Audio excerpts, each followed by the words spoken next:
মানুষকে তোমার প্রতিপালকের পথে আহ্বান করা হিকমত ও সদুপদেশ দ্বারা আমার হিকমা হিসেবে স্যাটেলাইট চ্যানেলকে ব্যবহার করছি। তাহলে গাইডলাইন গুলো আছে, তবে যদি দাওয়ার কাজে এমন কিছু ব্যবহার করি যেটাকে বলা হয়েছে হারাম পবিত্র কোরআন আর হাদিসে, সেটা ভুল। আপনি এখানে সালাত সম্পর্কে যেটা বললেন, সালাত ইসলামের 5টা স্তম্ভের মধ্যে একটা, অথবা ইবাদতের মধ্যে একেবারে প্রথম সারির, যেমন তৌহিদ, সালাত, জাকাত, রোজা, হজ। এসব ক্ষেত্রে যা বলা আছে শুধু তাই করবেন আর কিছু না। বলতে পারবেন না আমি এক পায়ে দাঁড়িয়ে নামাজ পড়বো, আমি এক পায়ের উপর দাঁড়িয়ে নামাজ পড়বো। এখন নবীজি কথা বলেননি যে এক পায়ে দাঁড়িয়ে নামাজ পড়াটা হারাম। কি পড়তে পারবেন? না, পারবেন না, কারণ এটা ইসলামের 5টা স্তম্ভের একটা। কিন্তু ধরেন আপনি অসুস্থ আর সমস্যা থাকলে বসে নামাজ পড়তে পারেন, এ কথা কোরআন বলছে, হাদিসও বলছে। গাইডলাইনটা আছে, যেটার অনুমতি আছে সেটা হালাল। ধর্ম প্রচারের ক্ষেত্রেও একটা গাইডলাইন আছে, আলহামদুলিল্লাহ কোরআন এবং হাদিসে আছে। গাইডলাইনটা মেনে চলেন যেন শরিয়ার কোনো আইন না ভাঙেন। এটার উপরে সারাদিন ধরে লেকচার দেওয়া যায়। আশা করি উত্তরটা পেয়েছেন। কোন বোন কি প্রশ্ন করবেন?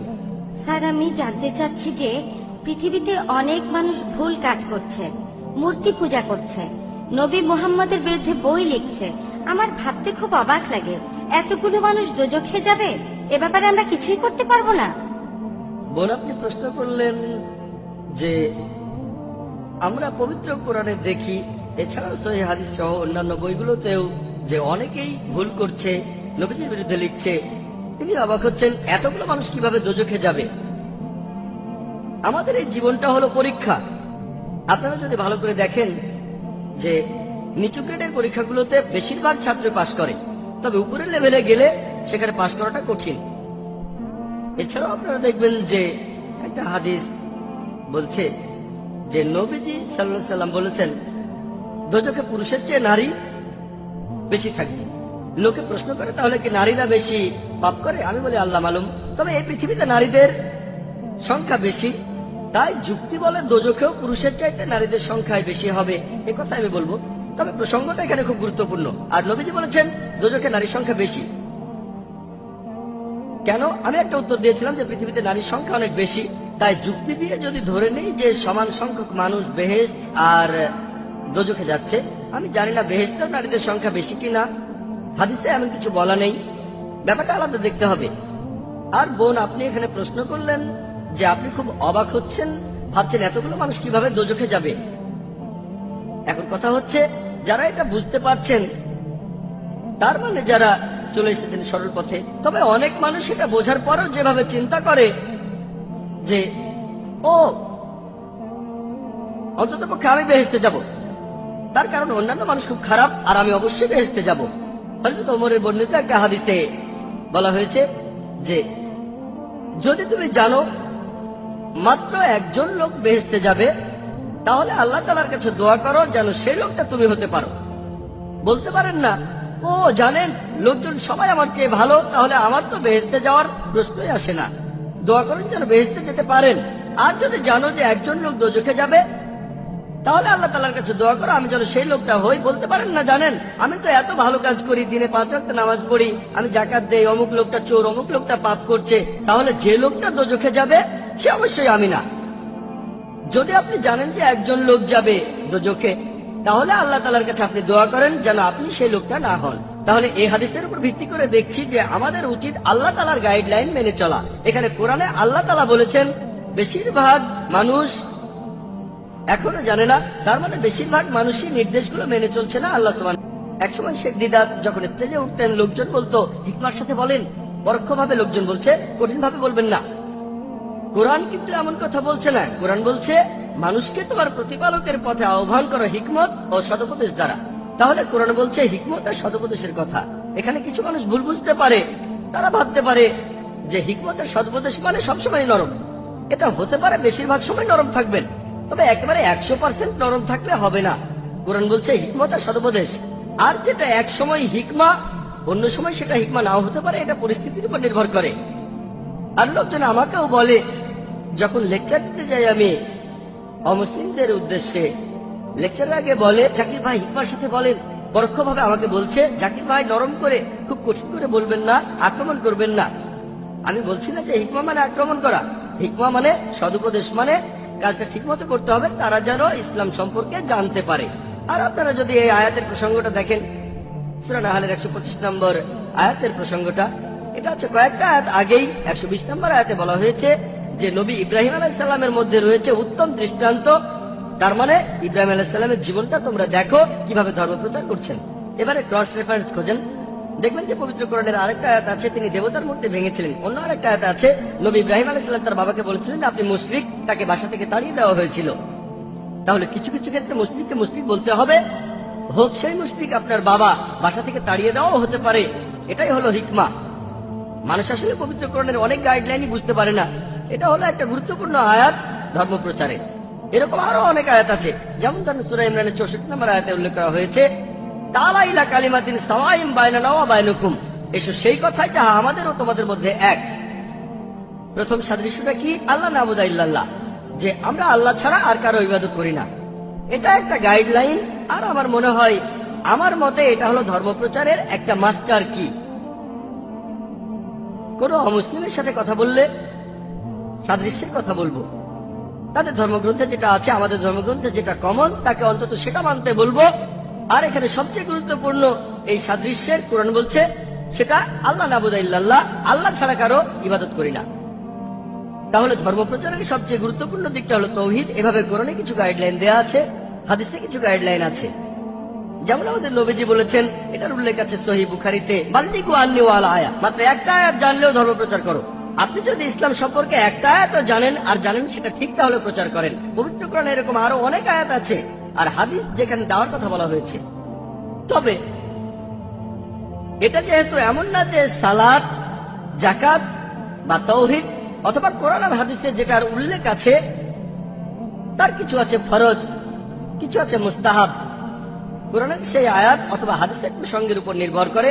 তবে ধরেন আমি মাইক্রোফোনে কথা বলছি, প্রশ্ন করতে পারেন নবীজিকে মাইক্রোফোনে কথা বলেছিলেন? না, নবীজি বলেননি। তাহলে মাইক্রোফোনে কথা বলা কি বিদআত? এটা কি হারাম? আমি বলবো না, এটা ব্যবহার করছি ধর্মপ্রচারের জন্য, আর সেটাই গুরুত্বপূর্ণ। ধর্মপ্রচার করা ইসলামে ফরজ, তবে এই ক্যাটাগরিতে পড়ে না। যেমন সালাত বা যাকাত, ধর্মপ্রচার করা ফরজ, আবশ্যিক, কোনো সন্দেহ নেই। তবে কিভাবে করতে হবে সেটার গাইডলাইন পাবেন কোরআন আর হাদিসে। তবে একটা সহিহ হাদিসে যদি বলে মাইক্রোফোনে কথা বলো না, তাহলে মাইক্রোফোনে কথা বলা হারাম, বুঝলেন? অথবা বলতে পারেন যে মুহাম্মদ সাল্লাল্লাহু আলাইহি ওয়াসাল্লাম কি টিভিতে কথা বলেছেন, স্যাটেলাইট চ্যানেলে কথা বলেছেন, তাহলে স্যাটেলাইট কি হারাম? এখন কোরআনের মাধ্যমে কথাটাকে পরীক্ষা করুন, যদি শরিয়ার কোনো নিয়ম না ভাঙে তাহলে হারাম, যদি নিয়ম ভাঙে তাহলে হারাম।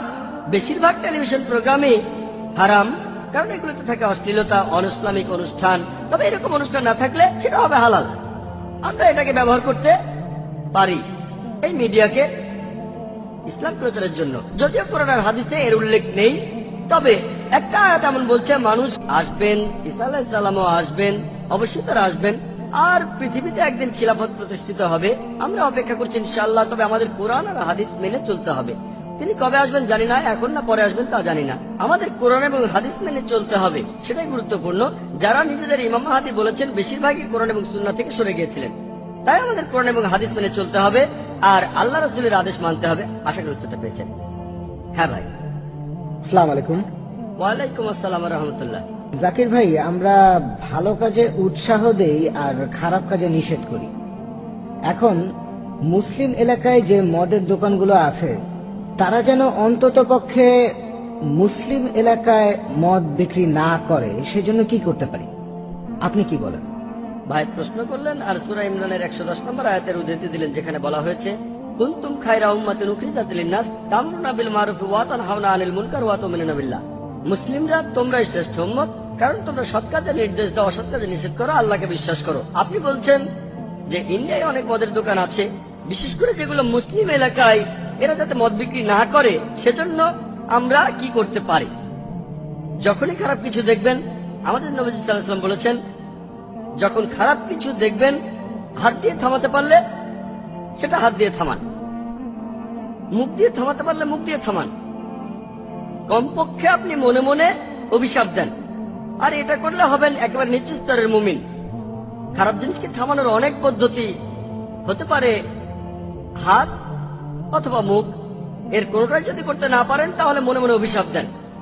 এখানে অনেক কিছু করতে পারেন, তাদের বোঝাতে পারেন। সেই মদের দোকানের মালিক যদি মুসলিম হয়, বুকলেট বিলি করতে পারেন কোরআনের আয়াতের উদ্ধৃতি দিয়ে, হাদিসের উদ্ধৃতি দিয়ে, ইত্যাদি ভাবে। এখন দোকানের মালিক মুসলিম হোক কি অমুসলিম, আপনি মানুষকে সচেতন করে তুলতে পারেন যে মদ স্বাস্থ্যের জন্য ক্ষতিকর। পরিসংখ্যান বলেন, কোরআন হাদিসের উদ্ধৃতি দেন, পরিসংখ্যান তাদের দেখান মদ কি কি ক্ষতি করে, মদে কি ক্ষতি হয়, কতজন মানুষ মারা গেছে, কি কি রোগ হতে পারে সেটা জানান। আমি ইসলামে অনুমোদিত খাবারের উপরে একটা লেকচার দিয়েছিলাম, সেখানে অ্যালকোহলও ছিল। এছাড়াও এই প্রশ্নের উত্তরটা আপনি পাবেন আমাদের ওয়েবসাইটে। পুরো লেকচারটা অ্যালকোহল নিয়ে না, তবে সেখানে কিছু পয়েন্ট বলেছি, কিছু পয়েন্ট যুক্তির, কিছু পয়েন্ট বিজ্ঞানের, বিভিন্ন অসুখ বিসুখের, কিছু কোরআনের আয়াতের, বাইবেলের অনুচ্ছেদের, বেদের কথাও সেখানে বলেছি। এই কথাগুলো নিয়ে একটা বুকলেট বানান, মদের ক্ষতিকর দিকগুলো নিয়ে একটা বুকলেট বানিয়ে সেটা বিলি করতে পারেন। আমাদের কাজ আল্লাহ পবিত্র কোরআনে বলেছেন, সূরা গাশিয়ার 21 নম্বর আয়াতে উল্লেখ করা হয়েছে, ফাযাক্কির ইন্নামা আনতা মুযাক্কির। আল্লাহ নবীজিকে বলেছেন তোমার কাজ হলো উপদেশ দেয়া। একজন নবীর দায়িত্ব উপদেশ দেয়া, একইভাবে আমরা উপদেশ দেব। তাদের মানসিকতা বদলানো আল্লাহ তাআলার হাতে। আমরা যথাসাধ্য চেষ্টা করব, এই কাজটা বন্ধ করার চেষ্টা করব, অন্তত বলতে পারবো চেষ্টা করেছিলাম। ফলাফলটা পরের ব্যাপার। এটা করতে গেলে বুকলেট বিলি করেন, তাদের সাথে আলোচনা করেন, সেমিনারের ব্যবস্থা করেন। সেই এলাকায় মদ খেলে কি কি ক্ষতিগুলো হয় বিভিন্ন ধর্মগ্রন্থের উদ্ধৃতি দেন, ইসলামিক ধর্মগ্রন্থ, বাইবেল, বেদের উদ্ধৃতি দেন, সচেতন করেন, ক্যাম্পেইন করেন, ওয়ার্কশপ করেন, এরকম অনেক কিছু করতে পারেন। তবে সব মানুষই সবকিছু করতে পারে না। লোকে বলে আপনি কি করবেন, অনেক কিছু করা যায়। তাহলে মদ বিক্রি বন্ধ করতে এগুলো করতে পারেন। যদি চান দোকান মালিকের সামনে হিকমার সঙ্গে কথা বলবেন, সেটাও করতে পারেন, আপনার উপরে নির্ভর করবে। মালিক যদি মুসলিম হয় তাহলে তার সঙ্গে দেখা করতে পারেন আর হিকমার সাথে কথা বলেন। এভাবে মুসলিম মালিকদের সাথে কথা বলেন। মালিক অমুসলিম হলে বেদ থেকে উদ্ধৃতি দেন, এটা আপনার উপরে নির্ভর করবে। আর এভাবে আপনি মালিক আর কাস্টমারদের সচেতন করতে পারেন। দুটোর যে কোনো একটাই সফল হতে পারবেন, না হলেও চেষ্টা তো করেছেন। আল্লাহ তাআলাকে বলতে পারবেন এই খারাপ কাজটা থামানোর জন্য আমি যথাসাধ্য চেষ্টা করেছি। আশা করি উত্তরটা পেয়েছেন। কোনো ভাইকে প্রশ্ন করবেন? আসসালামু আলাইকুম। ওয়ালাইকুম আসসালাম। স্কুলে বা কলেজে ভর্তির জন্য ডোনেশন দেয়া এর অনুমতি আছে? ভাই, আপনি প্রশ্ন করলেন যে স্কুল বা কলেজে ভর্তির জন্য ডোনেশন দেওয়ার অনুমতি আছে কিনা, ইসলামিক নিয়মে অনুমতি আছে কিনা। দেখেন, এই ডোনেশনটা যদি স্কুলের উন্নতির কাজে লাগানো হয়, যেখানে স্কুল কর্তৃপক্ষ আপনাকে একটা রসিদ দেবে, আমার মতে সেটা হারাম না। ব্যাপারটা খুব ভালো না, তবে হারামও না। যেমন ধরেন একজন ধনী লোক, তিনি ডোনেশন দিলেন 10,000, 50,000 বা 1 লাখ টাকা, সেটা দিয়ে স্কুলের নতুন বিল্ডিং বানানো হবে বা নতুন টিচার নিয়োগ দেওয়া হবে, তাতে সমস্যা নেই। তবে এটা যদি ঘুষ হয় সেটা হারাম। ঘুষ আর ডোনেশনের মধ্যে পার্থক্য আছে। পবিত্র কোরআনে সূরা বাকারার 188 নম্বর আয়াতে উল্লেখ করা হয়েছে, অন্যের সম্পত্তি গ্রাস করার জন্য বিচারকদের হাতে ঘুষ দিও না। যদি এটা ঘুষ হয়ে থাকে সেটা হারাম। ডোনেশন হলে অনুমতি আছে। এখন মানুষ হয়তো বলবে একই জিনিস, পার্থক্য নেই, ঘুষ আর ডোনেশন একই জিনিস, ডোনেশন দেয়া আর ঘুষ দেওয়া সমান। নবী সাল্লাল্লাহু আলাইহি ওয়াসাল্লাম বলেছেন, একজন প্রশ্ন করেছিল উপহার আর ঘুষের মধ্যে আপনি পার্থক্য করবেন কিভাবে?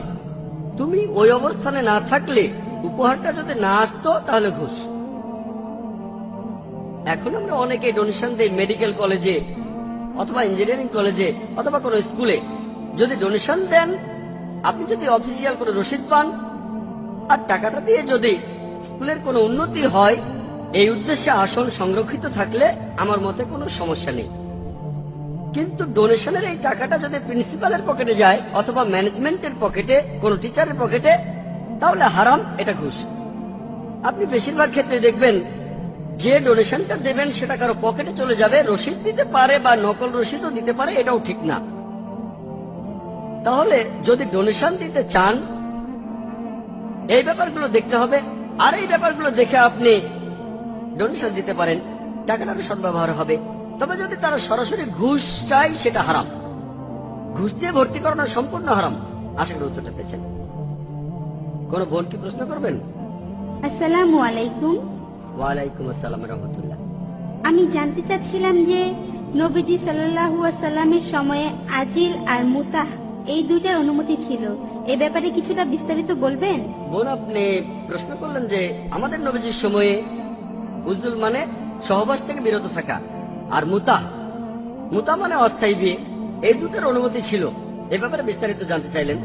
একটা হাদিস আছে যে নবীজির কাছে এক লোক এসে বলল সে এই উজুল পালন করছে, অর্থাৎ সে তার স্ত্রীর সাথে সহবাস থেকে বিরত রয়েছে। নবীজি চুপ করে থাকলেন। এর উপর ভিত্তি করে দুইটি মতবাদ। নবীজি চুপ করে থেকে সম্মতি দিয়েছিলেন, আরেকটা দল বলছে নবীজি শুনে খুশি হননি। এ সম্পর্কে মতবাদ এই দুটো, তাই এটার অনুমতি আছে না নেই সেটা বিতর্কের ব্যাপার। তবে ফ্যামিলি প্ল্যানিং এর কথা যদি বলেন, আমার ভিডিও ক্যাসেট দেখতে পারেন। কোরআন এন্ড মডার্ন সায়েন্স সামঞ্জস্যপূর্ণ না পরস্পর বিরোধী? এই হাদিসের উদ্ধৃতি দিয়ে অনেকে বলে অনুমতি আছে, অনেকে বলে না করলেই ভালো, তবে কেউই বলে না এটা হারাম। হুজুরকে কোথাও হারাম দেখেছ? তখন তিনি এক পায়ে এগিয়ে গিয়ে বললেন, তাকে তো এখানে দাঁড়িয়ে থাকতে দেখলাম। তার মানে উনি বলছেন যে লোকটা আমি। সত্যি কথাই বলেছেন, মিথ্যা বলেননি। ঠিক, জীবন হুমকির মুখে তিনি মিথ্যা বলতে পারতেন এই লোকটা আমি, অথবা আমি জানি না কোথায়, কারণ জীবন হুমকির মুখে। ইসলাম অনুমতি দিয়েছে। তিনি বলেছিলেন এখানে তো দাঁড়িয়েছিল। তিনি মিথ্যে কথা বলেননি, সত্যি কথা বলেছিলেন। এভাবে দেখলে, যেমন ধরেন আমি বললাম যে কোন বোন প্রশ্ন করবেন, তখন আমার স্ত্রী মহিলাদের মধ্য থেকে প্রশ্ন করলো, তো সে আমার স্ত্রী, আবার ইসলামিক জাতীয়তার বোন। যদি দেখি একটা উম্মা হিসেবে, তবে সে আমার স্ত্রী, সম্পর্কে সে আমার স্ত্রী। তবে এটা সামগ্রিকভাবে বলা। এখানে কেউ হয়তো বলবে আসসালামু আলাইকুম ভাই ও বোনেরা একজন বাদে, লোকজন হাসবে। তাই যে প্রিয় ভাই ও বোনেরা একজন বাদে, এখানে আমি হলে এভাবে বলবো না যে একজন বাদে। আমার স্ত্রী হয়তো মহিলাদের আসনে বসে আছে, সেখানে একজন বাদে বলার প্রয়োজন নেই, সবাই বুঝে নেবে। তাই যখন বললাম কোন বোন কি প্রশ্ন করবেন, ইসলামিক জাতীয়তায় বোনের কথা বলছি, এটা কোনো রক্তের সম্পর্কের বোন না। ঠিক একইভাবে আমি জানি না ইব্রাহিম আলাইহিস সালাম কেন বলেছিলেন। আর সত্যি কথা বলতে, কোরআন পরিষ্কার ভাবে বলছে ইব্রাহিম আলাইহিস সালাম ছিলেন সত্যবাদী নবী। অন্য নবীরা সত্যবাদী ছিলেন না এমন না। এখানে ইব্রাহিম আলাইহিস সালামের বিরুদ্ধে অভিযোগ তিনি মিথ্যা বলেছিলেন। আমি এর উত্তরে বলবো যে এটা ইসলামিক জাতীয়তার বোন, কারণ পবিত্র কোরআনে সূরা তাওবার ৭১ নম্বর আয়াতে উল্লেখ করা হয়েছে, আল্লাহ বলেছেন ওয়াল মুমিনুনা ওয়াল মুমিনাত বাযুহুম আউলিয়া বায, যে মুমিন নর ও নারী তারা একে অন্যের সাহায্যকারী ও সমর্থক। তার মানে তারা একে অন্যের ভাই বা বোন। এভাবে দেখলে এখন ইব্রাহিম আলাইহিস সালাম কোন প্রসঙ্গে বলেছিলেন, এখন কোরআনে কথা বলছে নবী ইব্রাহিম সত্যবাদী নবী, আমি সেটা মানি। হয়তো বুদ্ধি করে এটা বলেছিলেন, তিনি চেষ্টা করেছিলেন যে কোনো মিথ্যে বলবেন না, তারপর বিপদ থেকে বের হয়ে আসতে পারবেন। আসল উত্তরটা পেয়েছেন। আসসালামু আলাইকুম। ওয়ালাইকুম আসসালাম ওয়া রাহমাতুল্লাহ। কোনো কাজে নিয়ত খুব গুরুত্বপূর্ণ, তবে কোনো ভালো কাজ করার সময় মাথায় অনেক চিন্তা আসতে পারে। তাহলে একজনের নিয়তকে বিচার করবেন কিভাবে, আর নিয়তকে বিশুদ্ধ করা যায় কিভাবে? বোন প্রশ্ন করলেন যে যখন আমরা কোনো ভালো কাজ করি, আমাদের একটা নিয়ত থাকে, আর সে সময় মাথায় অনেক চিন্তা আসে, কখনো কখনো হয়তো শয়তান কুমন্ত্রণা দেয়। বিচার করব কিভাবে যে নিয়তটা ভালো অথবা খারাপ, বা সেই কাজটা ভালো অথবা খারাপ। এখন কাজের কথা যদি বলতে হয়, কোরআন ও হাদিসে গাইডলাইন দেয়া আছে কিভাবে কাজগুলো করতে হবে, সেটা ভালো না খারাপ। এখন এটার পাশাপাশি মাথায় অন্য ধরনের কিছু চিন্তা আসতে পারে। যেমন ধরেন একজন লোক ধর্ম প্রচার করছে, আর আলহামদুলিল্লাহ তিনি সফল, আর হাজার হাজার লোক তার লেকচার শোনে। তার মনে প্রশ্ন আসতে পারে, ধর্ম প্রচার করছেন কি খ্যাতির জন্য, নাকি এটা করছেন আল্লাহর জন্য? একজন দায়ীর মনে এই প্রশ্নটা আসতে পারে। আর অনেক সময় সিদ্ধান্ত নিতে হয় তাদের কাজগুলো দেখে। আমাদের নবীজির প্রথম যে হাদিসটা আছে সহিহ বুখারীতে, ইন্নামাল আমালু বিন্নিয়াত, অর্থাৎ নিয়ত গুরুত্বপূর্ণ। কাজের বিচার করা হয় নিয়ত দিয়ে। নিয়তটা গুরুত্বপূর্ণ, আর নিয়ত খুবই গুরুত্বপূর্ণ। তবে এখানে যদি হয় নিয়ত আছে কাজ নেই, এটা হবে না। নিয়তটা এখানে আসল জিনিস, এটা দিয়েই কাজ করছেন। আর এটার সঙ্গে লোকে বলে আমের সঙ্গে আটিও পাবেন, আম কিনলে সঙ্গে আটিটাও পাবেন, আটি ছাড়া আম কিনতে পারবেন না। তাহলে এরকম অনেক ব্যাপার আছে। যেমন ধরেন মুহাম্মদ সাল্লাল্লাহু আলাইহি সাল্লাম, তিনি হলেন সবচেয়ে সফল মানুষ এই পৃথিবীতে, সবচেয়ে সফল মুসলিম, সবচেয়ে সফল নবী, আলহামদুলিল্লাহ। এছাড়াও তিনি হলেন এই পৃথিবীর সবচেয়ে প্রভাবশালী মানুষ, পৃথিবীর সবচাইতে বিখ্যাত মানুষ।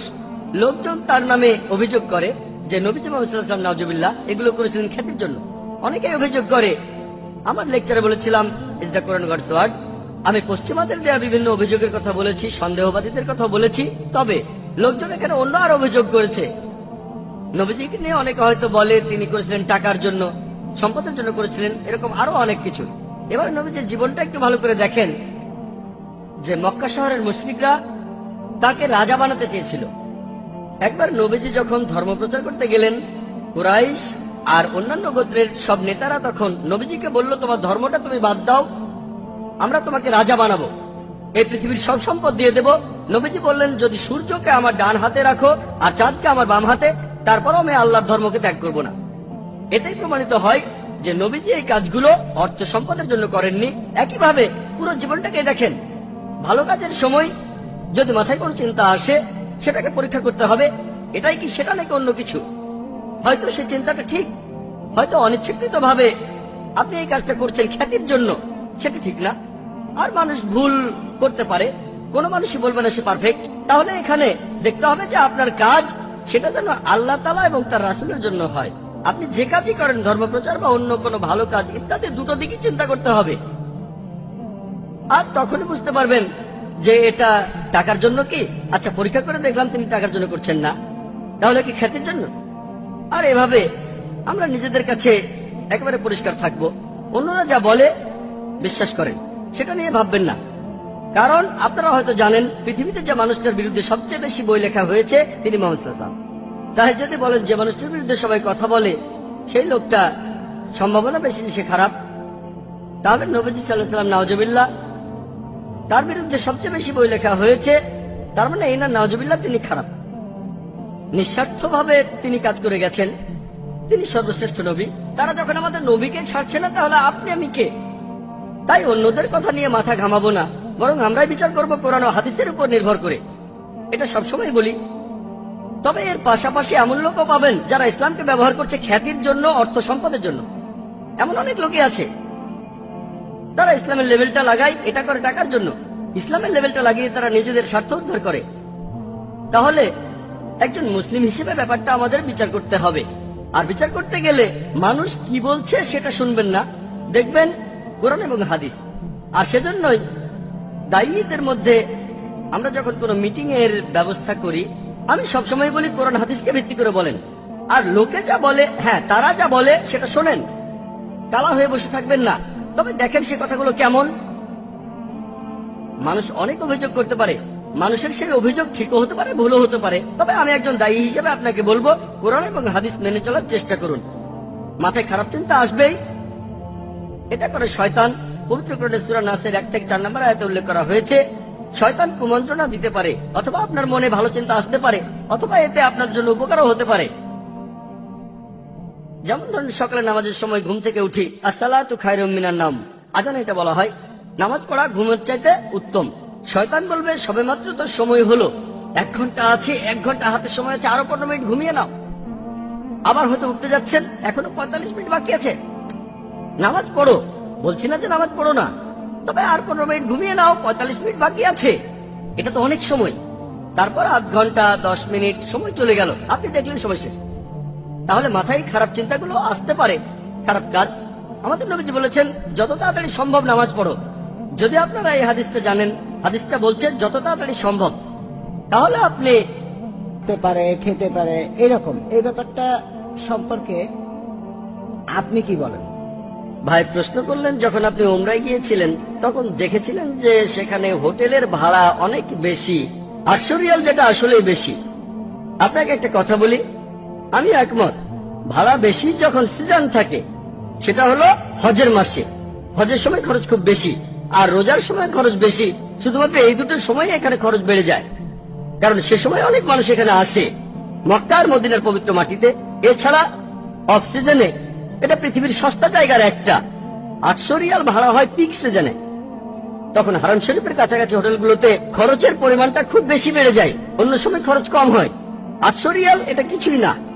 আপনি 800 রিয়াল দিয়ে থাকতে পারবেন 5 স্টার হোটেলে, আর 800 রিয়াল মানে প্রায় 10,000 রুপি যদি 5 স্টার হোটেলে থাকতে চান, যেগুলো হারাম শরীফের কাছাকাছি মক্কা বা মদিনায় অফ সিজনে, সেগুলোর ভাড়া তখন খুবই সস্তা, তখন খুবই সস্তা। আমি বলছি আপনি মাত্র 150 রিয়াল দিয়ে থাকতে পারেন, 2000 রুপি তো একটা 5 স্টার হোটেল পাবেন, 1500ও পেতে পারেন। অফ সিজনে 125 রিয়াল দিয়ে থাকতে পারবেন 5 স্টার হোটেলে, কিন্তু পিক সিজনে 2000-3000 রিয়াল, তখন খরচটা অনেক বেড়ে যায়। ওমরার সময় হয় না, হজের সময় হয়। ওমরা করা হয় অফ সিজনে, ওমরার সময়ও খরচ বেশি রোজার মধ্যে পড়লে। সে সময় শেষ 10 দিনে এখানে খরচ হজের সময় চাইতে বেড়ে যায়, কিন্তু অন্য সময় ওমরায় গেলে খরচ খুবই কম। অফ সিজনে একজন গরিব লোকও কোনো 5 স্টার হোটেলে থাকতে পারবেন যদি ওমরা করতে চান। এবারে বলি হজের সময় খরচটা কেন বেড়ে যায়। আপনারা হয়তো খেয়াল করেননি, তবে আমি বলি হজের জন্য সৌদি সরকার অনেক সুযোগ সুবিধা দিয়েছে। আমি বলছি সৌদি সরকারের কারণে গরিব লোকের পক্ষে এখন হজ করা সম্ভব। সৌদি সরকার যে সুযোগ সুবিধা দেয়, যদি হারমাইন গুলো দেখেন, দুটো হারমাইনে যে সুযোগ সুবিধা আছে, সেখানে টয়লেটের ব্যবস্থা, চিন্তা করেন প্রায় 20 লাখ মানুষ হজ করতে আসে বা রোজায়, সেখানে টয়লেটের যে ব্যবস্থা, তারা টয়লেটেও মার্বেল পাথর বসিয়েছে। অনেক লোকের বাড়িতেই হয়তো মার্বেল পাথর নেই, কিন্তু তারা টয়লেটে মার্বেল পাথর বসিয়েছে, সেখানে এসকেলেটর আছে, তাদের চার্জও খুবই কম। এরপর আপনি দেখেন প্লেনের ভাড়াটা কেমন। 1 নম্বর, সরকার প্লেন ভাড়ার উপর ভর্তুকি দেয়। যেহেতু সৌদি সরকার ভাড়া কমাচ্ছে, সৌদি এয়ারলাইন্সের ভাড়া কম, তখন অন্যান্য এয়ারলাইন্সও ভাড়া কমাতে বাধ্য হয়। অমুসলিম এয়ারলাইন্স তখন ভাড়া কমায়। কেন?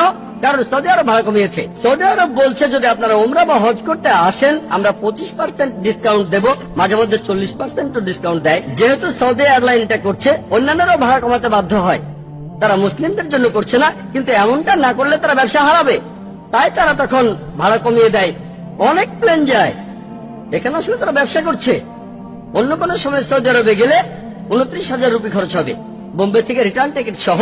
ওমরা আর হজের সময় এটা 21,000।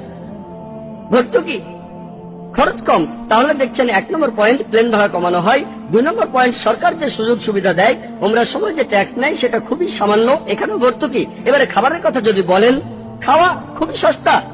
সেখানে অনেক ধরনের খাবার পাবেন, মাশাআল্লাহ খুব সস্তা।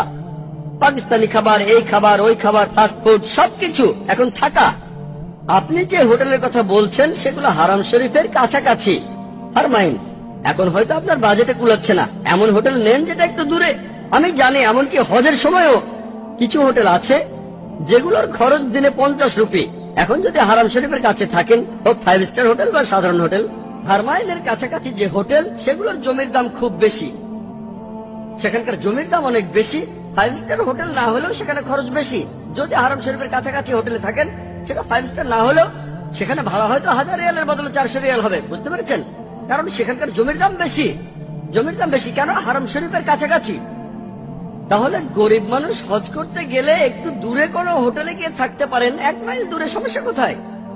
আর আপনারা চাইলে হারাম শরীফে সারাদিন কোনো সমস্যা ছাড়াই থাকতে পারেন। তাই সৌদি সরকারকে আমাদের ধন্যবাদ জানানো উচিত, কারণ একজন গরিব মানুষও চাইলে হজে যেতে পারেন। তা না হলে কোনো সুযোগ সুবিধা না থাকলে শুধু প্লেনের টিকিটটা এখন 60,000 রুপিতেও হজ ছাড়তে পারেন। বুঝতে পেরেছেন? প্লেনের টিকিট আর এয়ারপোর্ট ট্যাক্স দিয়ে 30,000 মতো পড়বে। প্যাকেজে খরচ কম, গ্রুপ করলে খরচ কম, আপনি একা গেলে খরচ বেশি পড়বে। যদি একা যেতে চান, আল্লাহ সামর্থ্য দিলে একা যেতে পারেন, 5 স্টার হোটেলে থাকতে পারেন। হজের সময় অনেকে থাকেন 1 মাস, তাহলে 1 মাসের থাকা, খাওয়া, পড়া ইত্যাদি মাত্র 30,000 রুপিতে, খুবই সস্তা। দিনে খরচ মাত্র 1,000 রুপি। এছাড়াও ঘুরে বেড়াবেন, জেদ্দা থেকে মক্কা হয়ে মদিনা, আবার জেদ্দা, এমনটা কোথায় পাবেন? দিনে মাত্র 1,000। যদি আমেরিকায় যান, দিনে 1,000 রুপিতে হবে না। এসওডিসি ট্রিপে গেলে খরচ অনেক বেশি। হজের খরচের সাথে তুলনা করেন, 30 দিনে গড়ে 1,000 রুপিরও কম খরচ হবে। মাঝে মধ্যে 800 রুপিতে হয়ে যাবে ভ্রমণের খরচ সহ। খাওয়া আর থাকার খরচ সহ হারাম শরীফের কাছেই হোটেলগুলো সস্তা। হয়তো আপনার খরচ পড়বে দিনে মাত্র 600 রুপি, তাহলে মাত্র 600 রুপিতে খাওয়া, থাকা, ঘোরা, বিদেশের মাটিতে তো খুবই সস্তা। পবিত্র কোরআনে অনুমতি আছে, যখন আপনি হজে যাবেন তখন ব্যবসা করতে পারেন। ইন্ডিয়া থেকে কাপড় নিয়ে গেলেন, যেটা সেখানে পাওয়া যায় না, তারপর হজে এসে এগুলো বিক্রি করে দিলেন। সরকারও অনুমতি দিয়েছে। হজে যাওয়ার সময় অনেক মানুষই এমনটা করে থাকে, কিছু জিনিস নিয়ে তারা সেগুলো সেখানে বিক্রি করে দেয়। এভাবে খরচের টাকাটা উঠায়, অনেকে লাভও করে, এতে কোনো প্রকার সমস্যা নেই। তাই হজের খরচ কুলাতে না পারলে ব্যবসা করতে পারেন, কিছু জিনিস নিয়ে বিক্রি করতে পারেন। অনেক মানুষই করে, অনেক মানুষই সেখানে ব্যবসা করে। আল্লাহ তাআলা পবিত্র কোরআনে আমাদের এই অনুমতি দিয়েছেন। আর সৌদি সরকারও হজের সময় বিদেশিদের ব্যবসা করার অনুমতি দেয়। একজন গরিব মানুষও হজে যেতে পারে। হজে ধনীদের চাইতে গরিবরাই তো বেশি যায়। হজে যারা আসে তাদের বেশিরভাগই গরিব মানুষ, তারা টাকা জমিয়ে আলহামদুলিল্লাহ হজে আসে। তাহলে হারমাইনের যে সুযোগটা পাচ্ছেন মক্কা বা মদিনায়, দামি হোটেল পাবেন, সস্তা হোটেল পাবেন, সেখানে জামাতখানাও পাবেন, ভরি জামাতখানা আছে, আগাখানি জামাতখানা আছে, এরকম এমন অনেক মুসাফিরখানা আছে। আপনি জানেন না, সেটা আপনার সমস্যা। অনেক মুসাফিরখানা আছে, শুধু হারমাইনে নয়, শহরের মধ্যেও আছে। বোম্বেতে হজ কমিটির মুসাফিরখানার অবস্থা খুবই খারাপ, খুবই নোংরা অবস্থা। কাকে দোষ দেবেন? দোষ আমাদের। একটা জিনিস বলি যে আপনি সৌদি সরকারকে এই কথা জিজ্ঞেস করতে পারেন না টয়লেটে মার্বেল বসিয়েছেন কেন। ভিতরের দিক থেকে দ্বিতীয় বৃহত্তম, এই কথাটা ঠিক। কয়েক বছরের মধ্যে ইন্ডিয়া 1 নম্বর হয়ে যাবে। ইন্ডিয়া এখন স্কুলে নৈতিক শিক্ষা দেয়া, হ্যাঁ পশ্চিমা বিশ্বে এমনটা আছে, তারা স্কুলে ছেলে মেয়েদের যৌন শিক্ষা দেয়। আমি কিছুটা মানি আর কিছুটা মানি না। ইসলাম কি বলে? ইসলামের যৌন শিক্ষা দেওয়ার কথা বলা হয়েছে, তবে পশ্চিমা স্কুলগুলোতে যেভাবে শেখানো হয় সেটা আমি মানি না। সেখানে অনেক কিছুই করা হয়, কারণ সেখানকার পরিস্থিতিটা আলাদা। ইংল্যান্ডের একটা রিপোর্ট অনুযায়ী এই কয়েক সপ্তাহ আগেই পেপারে খবরটা এসেছিল টাইমস অফ ইন্ডিয়ায়, যে ইংল্যান্ডে বর্তমানে যে শিশুরা জন্মায় তাদের 40%-এরও বেশি বিবাহিত বাবা মায়ের সন্তান হয়ে জন্মায় না। তার মানে যেসব মহিলা সন্তান প্রসব করছে তাদের 40%-এরও বেশি বিবাহিত নয়। আর 20-30 বছর আগে এটা ছিল 20%। আরো কয়েক দশক আগে এটা আরো কম ছিল। তাদের সমাজ উন্নত হচ্ছে। আর তারা বলছে 2012 সালের মধ্যে যেসব শিশু জন্মাবে তার 50%-এরও বেশি তাদের বাবা মারা বিবাহিত হবে না। বুঝতেই পারছেন তাদের সমাজটা আসলে খারাপ হয়ে যাচ্ছে। এজন্য তারা স্কুলে যৌন শিক্ষা দিচ্ছে। আর কারণ হলো এগুলোই। আমার মনে হয় সমস্যাটা আসলে স্কুলে না, সমস্যাটা হলো সমাজে। আমরা এইসব বাজে জিনিসগুলো বাদ দিতে চাই। যেমন কোনো অশ্লীলতা থাকবে না, পর্নোগ্রাফি। এখন এগুলো বাড়ছে কেন? পর্নোগ্রাফি ম্যাগাজিন বাড়ছে, পর্নোগ্রাফিক সাইট বাড়ছে। সার্ভে দেখা গেছে যে 80% পুরুষ পর্নোগ্রাফিক সাইটে যায়। যারা অফিসে কাজ করে তাদের 20% একেবারে অফিস টাইমে পর্নোগ্রাফিক সাইটে যায়। এগুলো সার্ভে। মহিলাদের মধ্যে 13% অফিস টাইমে, হ্যাঁ পর্নোগ্রাফিক সাইটে যাওয়াটাই খারাপ, আর অফিস টাইমে যাওয়া। চিন্তা করেন, আপনি সেখানে চাকরি করছেন আর পর্নোগ্রাফিক সাইট দেখছেন। এমন কিছু অফিসে আছে যারা বলে আপনি পর্নোগ্রাফিক সাইট দেখতে চাইলে ওই রুমটাতে যান, একটা স্পেশাল রুম থাকে, অফিসের কাজে ডিস্টার্ব করবেন না। তারা এখন বলে আমরা এখন অনেক চালাক, তাই তারা বলে দেখতে চান বিনোদন কক্ষে যান। আপনার কম্পিউটারে দেখার দরকার নেই, বিনোদন কক্ষটা আলাদা, সেখানে 8 ঘন্টা সময় কাটানোর সমস্যা নেই। তাই আপনার ইচ্ছে হলেই বিনোদন কক্ষে যাবেন, আর কোম্পানির পারমিশন নিয়েই যাবেন। যদি বলেন এভাবে সমাজের উন্নতি হবে, সেটা আসলে ভুল। এবারে শিক্ষার ব্যাপারে বলি। স্কুলে আমার বোন তার মেয়ের স্কুলের নামটা বলছি না, খুবই বিখ্যাত একটা স্কুল। সেখানে অভিভাবকদের মিটিং, আর এসেছেন একজন এক্সপার্ট মনোবিজ্ঞানী, তিনি অভিভাবকদের সঙ্গে কথা বলবেন এই বিষয়ে। তো সেই এক্সপার্ট খুব জনপ্রিয় একজন লোক বোম্বেতে। তিনি বলছেন, অভিভাবকদের বলছেন যে আপনারা এইডস এর ব্যাপারে তো জানেন, এইডস সম্পর্কে বলছেন, এইডস ছড়িয়ে পড়েছে। আপনার বাচ্চাকে শেখান কন্ডম ব্যবহার করো। সেখানে সবাই খুব সিরিয়াসলি বলছিল শেখাতে হবে, বাচ্চাদের শেখাবেন। তারপর প্রশ্নোত্তর পর্ব শুরু হলো। আমার বোন প্রশ্ন করে এক্সপার্টকে উড়িয়ে দিল। সেক্স করতে বারণ না করে তাদের বলছেন কন্ডম ব্যবহার করতে। এটা কোন ধরনের শিক্ষা? আপনারা তাদের বলবেন তোমরা সহবাস করো না, কিন্তু বলছেন করলে করতে পারো, কন্ডম ব্যবহার করো, এইডস হবে না। কন্ডম ব্যবহার করলে এইডস হবে না। কয়েক বছর আগে দক্ষিণ আফ্রিকায় গিয়েছিলাম, বিশাল হোর্ডিং, এইডস থেকে বাঁচতে কন্ডম ব্যবহার করুন। তারা অবৈধ সেক্স করতে বারণ করছে না, সেক্স করেন তবে কন্ডম ব্যবহার করেন, তাহলে এইডস হবে না। এইডস পশ্চিমা বিশ্বে ছড়াচ্ছে, এখন ইন্ডিয়াতেও চলে এসেছে। তারা কিন্তু বলছে না তোমরা অবৈধ সেক্স করো না, তোমরা ব্যভিচার করো না, অবাধ যৌনাচারে মেতে উঠো না, করো তবে সাবধান, কন্ডম ব্যবহার করো। এখন বাচ্চাদের যদি এই ধরনের শিক্ষা দেন, এমন শিক্ষার কোনো প্রয়োজন নেই। তাই আমিও মানি যৌন শিক্ষার প্রয়োজন আছে, তবে ইসলামিক নিয়ম মেনে। যেভাবে পশ্চিমারা শেখাচ্ছে সেভাবে নয়। তারা যা শেখাই সেগুলো বলতে পারবো না, তবে যদি সেগুলো বলি তখন বলবেন জাকির ভাই আপনি আমাদের সামনে এসব কি বলছেন। তারা যা কিছু শেখায় সেটা ননসেন্স, অনইসলামিক, হারাম। কিন্তু তারা কি বলে? এইডস খুব খারাপ, তারা এইডস নিয়ে চিন্তিত, আখিরাত নিয়ে চিন্তিত না। এখানে ট্রিটমেন্টটা হলো জীবাণু মারতে হবে, সিমটম দেখে ট্রিটমেন্ট করবেন না। তারা এখন চিন্তিত এইডস নিয়ে, কিন্তু তাদের অন্যান্য খারাপ কাজগুলো নিয়ে তারা চিন্তিত না। তাহলে দেখতে পাচ্ছেন যে তাদের সমাজ আসলে পেছন দিকে যাচ্ছে, তারা ভুল জিনিসের পথে এগিয়ে যাচ্ছে। এগুলো কেন বাড়ছে? কারণ তারা বাক স্বাধীনতার কথা বলে, ব্যক্তি স্বাধীনতার কথা বলে, পর্নোগ্রাফিকে অনুমোদন দেয়, পতিতাবৃত্তির অনুমোদন দেয়। তারপর দেখবেন ফুটবল বিশ্বকাপের সময় জার্মানিতে, সে সময় সেখানে হাজার হাজার পতিতা হাজির হয়েছিল। খবর এসেছিল ওয়েটিং কিউ গড়ে 2 ঘন্টা মানুষ বিশ্বকাপ দেখতে এসেছে। খেলা দেখার পরে মজা করতে চায়। জার্মানিতে পতিতাবৃত্তি বৈধ, লিগাল, বৈধ, তাই লুকানোর প্রয়োজন নেই। অনেক ডিমান্ড, 2 ঘন্টা টাকা দেওয়ার পরও, অ্যাপয়েন্টমেন্ট নেওয়ার পরও 2 ঘন্টা লাইনে। এগুলো আসলে কি হচ্ছে? মডার্ন। যৌন শিক্ষার অবশ্যই প্রয়োজন আছে। এখানে একটা ব্যাপারে আমাদের খেয়াল রাখতে হবে। দেখবেন যে এমন কে আছেন যে ইসলামিক নিয়মে এই শিক্ষাটা দিতে পারবেন। কোথায় বর্তমান বিশ্বের সব সমস্যার সমাধান পাবেন, সেটাই হলো বড় কথা, এটাই বড় চ্যালেঞ্জ। আমাদের স্কুলেও এমন শিক্ষা দেওয়ার চিন্তা ভাবনা করছি, তবে কে এই শিক্ষাটা দেবেন সেটাই গুরুত্বপূর্ণ। তাকে বিশেষজ্ঞ হতে হবে ইসলামের উপর, মেডিকেল সায়েন্সের উপর। বাচ্চাদের সাথে তাদের লেভেলে গিয়ে কথা বলতে হবে, তাদের সাথে কোনো অশ্লীল কথা বলা যাবে না।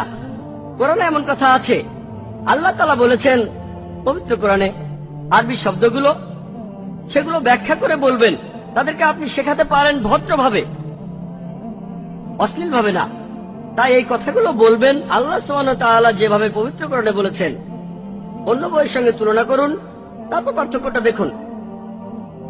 কোরআনে যেভাবে আছে আপনার মনে কোনো খারাপ চিন্তা আসবে না। কোরআনে যেভাবে বলা হয়েছে শরীরের কোনো একটা অঙ্গ, সেটার ভদ্র নাম দেওয়া যায়,